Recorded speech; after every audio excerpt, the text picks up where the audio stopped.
আমরা অনেকেই cashless society প্রতিষ্ঠার চেষ্টা করতেছি। এটার মধ্যে যতটুকু কল্যাণ আছে না, তার চেয়ে বেশি অকল্যাণ আছে। যখন আমরা একটা জিনিস চালু হয়ে যায় তখন সবাই কিন্তু প্রতিবাদ করি না। যখন চালু হয়ে যায় তারপরে ওরা যখন ইসলাম বিরোধী এজেন্ডা বাস্তবায়ন করে তখন আমাদের টনক নড়ে।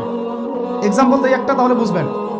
আজকে ট্রান্সজেন্ডার নিয়ে যারা পেট্রোনাইজ করতেছে, পিছন থেকে ফান্ডিং করতেছে, এটাকে প্রমোট করতেছে, অনলাইন অফলাইন যেখানে ঢুকবেন খালি এগুলোই দেখা যাচ্ছে, এর পিছনে একটা সুদী এনজিওদের হাত আছে। কাদের হাত আছে? এখন সারা দেশে যখন এরা কারবার শুরু করেছিল তখন আমরা কিন্তু সবাই মিলে এইভাবে প্রতিবাদ করি নাই। আজকে যখন তারা একটা জিনিসকে প্রতিষ্ঠা করার চেষ্টা করতেছে ওদের স্বার্থে, ইসলামের বিপক্ষে, এখন আমাদের অনেকের টনক নড়তেছে যে আরে এ কি হচ্ছে, আমাদের মুসলমানদের বাচ্চারা এগুলো কি শিখতেছে। সমস্যা হচ্ছে আমরা সমস্যা আসলে শুরুতে বোঝার মতো ওই নূর, বাসিরা, হিকমা আমাদের এখনো পয়দা হয়নি।